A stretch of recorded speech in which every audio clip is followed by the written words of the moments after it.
My question is basically to Secretary Yang, but he has called now. But I just raised out the question, maybe we have an open discussion on that. And as he may have mentioned, okay, many places or many countries over the world, like America or even China, the private sector are investing more than the public sector in the AI. But Hong Kong is an exception. I do not understand what is the reason behind that. Exactly. I think maybe Andy, you can just try to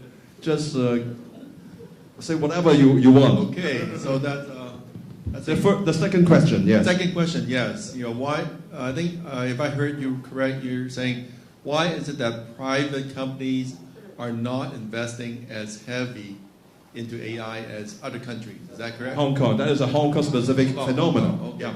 Well, I think there's many reasons. First of all, Hong Kong in the past, to be frank, has not been very strong in R&D in terms of technology development. Hong Kong has always been mainly a financial center, service industry, whereas using technology to create new products is something that we're lacking. Having said that, there is a changing environment with the new startup ecosystem. You see a lot more young people, as Nick Yang mentioned this morning, thousands of new startups. And a lot of the startups, you know, as an academic professor in a university, I can sense the difference. 10 years ago, no one talks about startup in terms of my students. 5 years ago, no one talks about startup.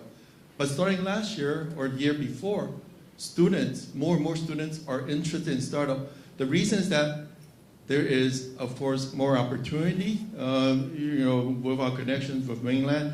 There's also more financial support, you know, from the government, whatnot. So as a young person, to go and start a company and try to create something new is a lot easier. There's more angel fund, for example.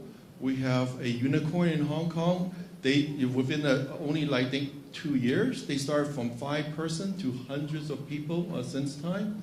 So I think the environment has changed, but your observation is correct. In the past, R&D has never been Hong Kong's strong point.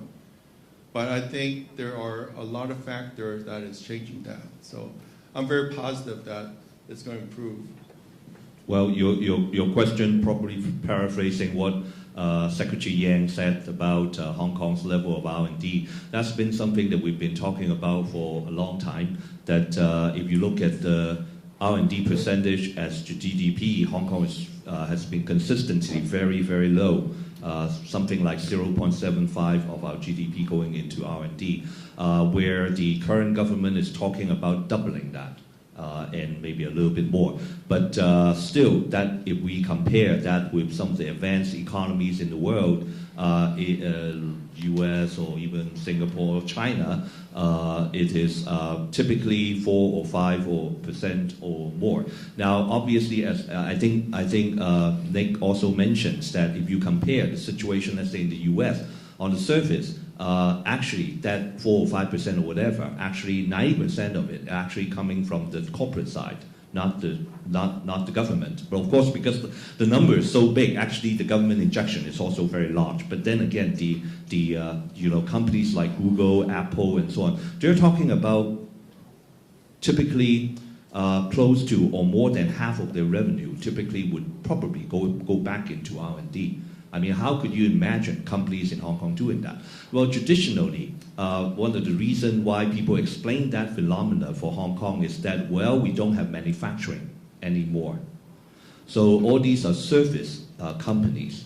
But then we question also that, hey, even for service, you still have to do service R&D. I mean, Google is not a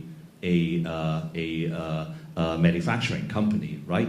Even if you consider Apple to be somewhat manufacturing something. So, but I think part of it is also because of the investor sentiment in this region, in Hong Kong in particular, because I sometimes say it's too easy to make money from property. I mean, how do you beat that? If you and I, if each of us has 10 billion or $1 billion or $100 million, would you put 60% of that money into R&D, or you would just speculate on property and make quick money?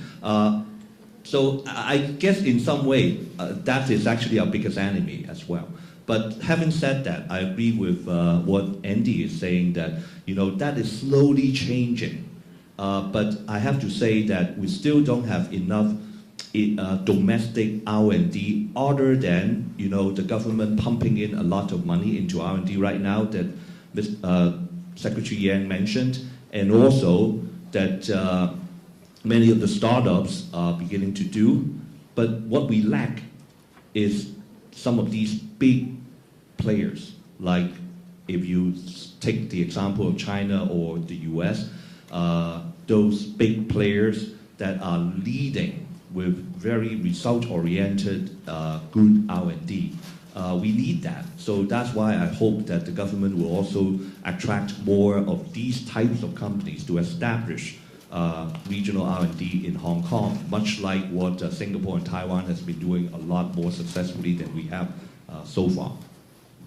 Mr. Schoneburg, you've been working in New York, and now you've been there in Hong Kong for 19 years. What do you think about our R&D culture, and why are we spending less? I mean, our private companies. We got a lot of good companies here. Yeah, I think he had the right point. So if you have surplus money in the Chinese culture, right, you try to make more money as quick as possible, right? You don't invest it in a 10-year research program. Right? And if you have money now, you probably put it in cryptocurrency, right? You don't. That's the advantage I see. All the younger than 30-year-old. Yeah, exactly. No longer buying an apartment and selling it after 3 months, but go in cryptocurrency. I think that's a smarter move. Okay. Now back to the first question. I think Jacqueline, you will have something to say about the first question. I just want to give maybe some supplement on that second.